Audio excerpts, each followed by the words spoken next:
My dear student, আজকে চলে এসেছি আবার নতুন একটা ভিডিও নিয়ে।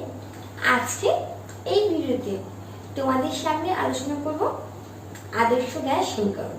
আমি প্রথমে আসছি আদর্শ গ্যাসের সমীকরণ প্রতিষ্ঠা।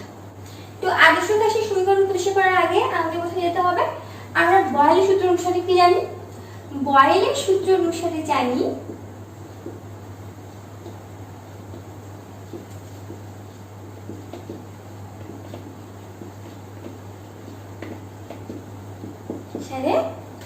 V ভ্যালিসিয়াস 1/P। V সমান গ্যাসের আয়তন আর P সমান গ্যাসের চাপ। এখানে ভর n মোল, ভর n মোল ও উষ্ণতা T কিন্তু কনস্ট্যান্ট। ঠিক আছে, আমরা চার্লসের সূত্র থেকে কি পাই? চার্লসের সূত্র থেকে পাই V ভ্যালিসিয়াস T। এখানে কি? এখানেও ভর n মোল কিন্তু স্থির আর ও P স্থির। এবার অ্যাভোগাড্রো সূত্র বা অ্যাভোগাড্রো প্রকল্প অনুসারে আমরা কি জানি? অ্যাভোগাড্রো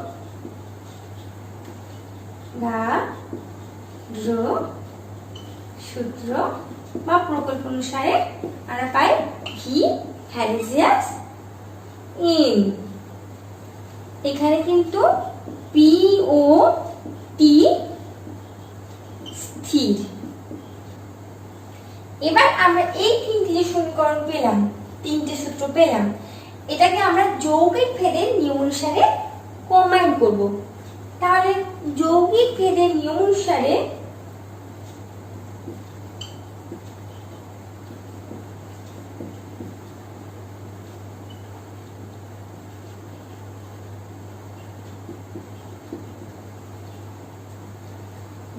V ভ্যালিসিয়াস n T বাই P,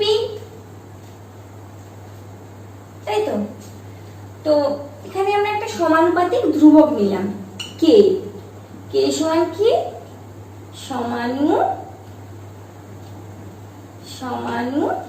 সমানুপাতিক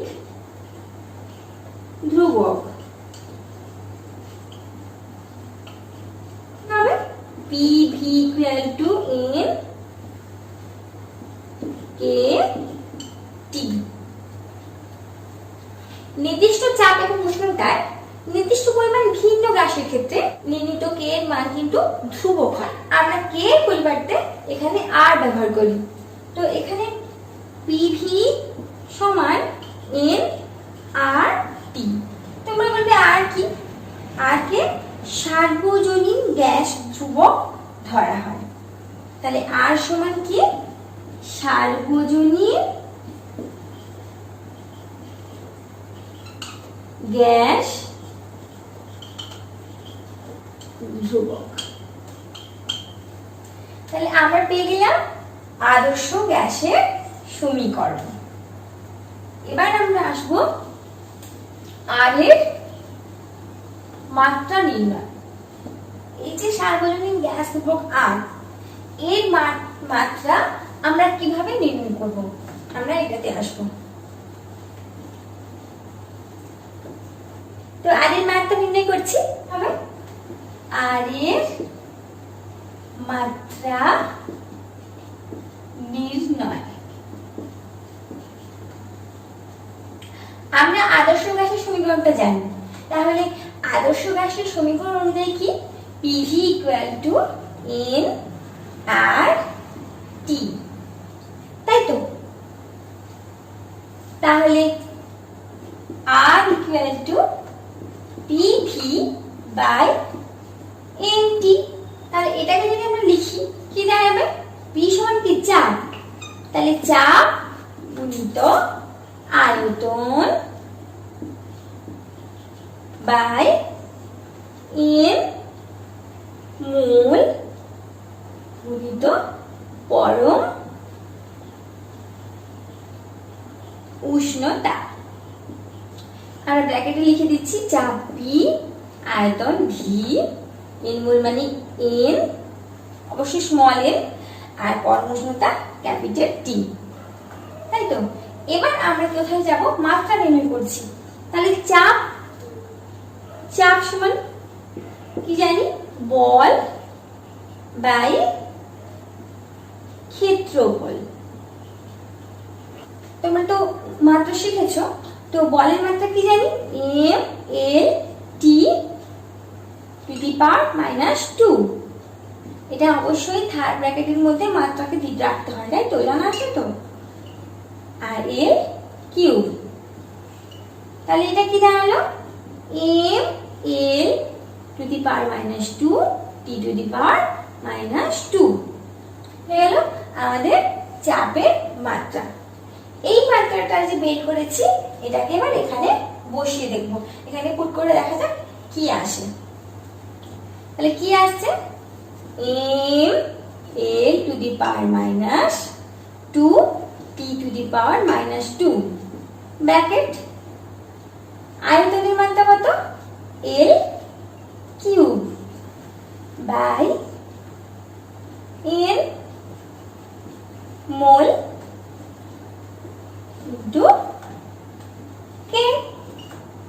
তাহলে কি এলো?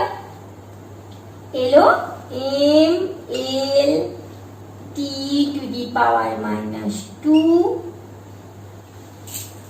এন মোল -2 -1 এন মোল -1 আর কে -1। কার্য N mole inverse kelvin inverse. তাহলে আমরা আদর্শ গ্যাসের সমীকরণ থেকে আর এর মাত্রা নির্ণয় করলাম। এটাই হচ্ছে আমাদের আর এর মাত্রা। এবার আমরা জানবো আর এর একক কি হয়। আমরা আদর্শ গ্যাসের সমীকরণ প্রতিষ্ঠা করলাম, তারপর আদর্শ গ্যাসের সমীকরণ থেকে আর এর মাত্রা মানে সার্বজনীন গ্যাস ধ্রুবকের মাত্রা নির্ণয় করলাম। একটা জিনিস আমরা একটু জানলাম, আর এর একক। আমরা কি জানলাম মাত্রা থেকে? আর এর মাত্রা কি? কার্য মোল এন মোল, এন মোল ইনভার্স আর কেলভিন ইনভার্স। সিরিজ পদ্ধতিতে কার্যের একক আর্ক। তাহলে এখানে কি হবে? এখানে আর্ক হবে, erg mole inverse kelvin inverse. তাহলে এটা কিসে হলো? সিজিএস পদ্ধতিতে। এবার আমরা যদি এসআই পদ্ধতিতে বলি, আর এর একক কি হবে সেই পদ্ধতিতে? এসআই পদ্ধতিতে আর এর একক হবে joule mole inverse kelvin inverse. তাহলে ব্যবহারিক একক কি?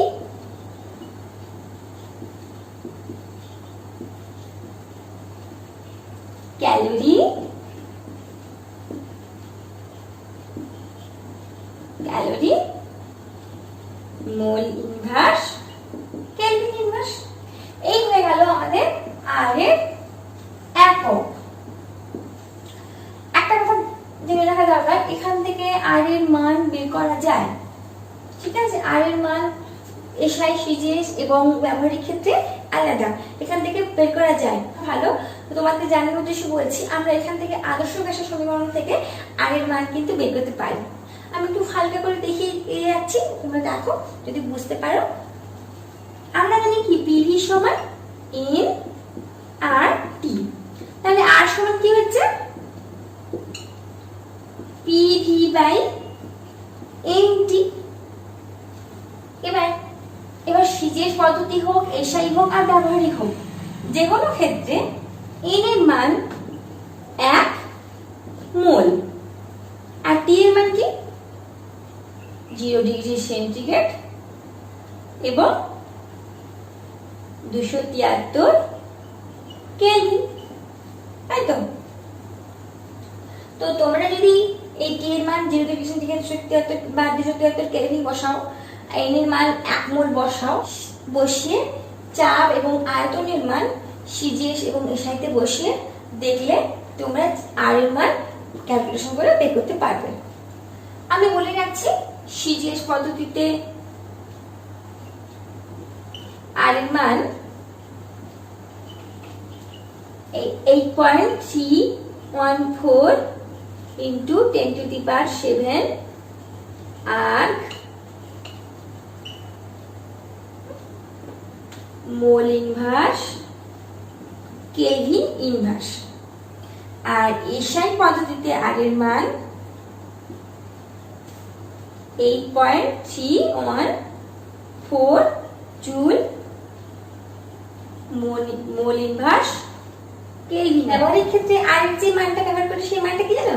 সেই মানটা এটা ব্যবহারিক ক্ষেত্রে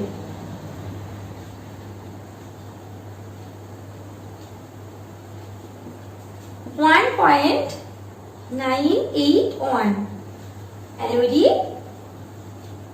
মোল ইনভার্স কেলভিন ইনভার্স। এই হলো আর এর মান।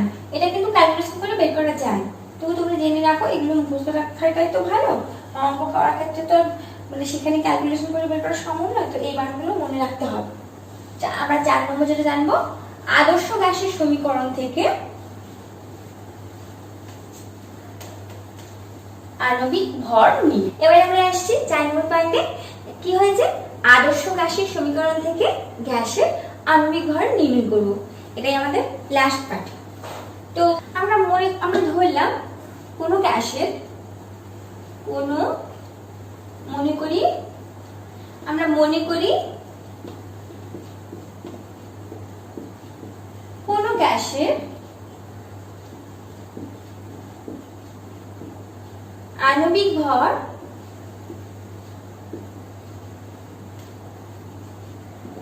m গ্রাম মোল ইনভার্স, আর এই গ্যাসের ভর ওই গ্যাসের ভর W, গ্যাসের পরিমাণ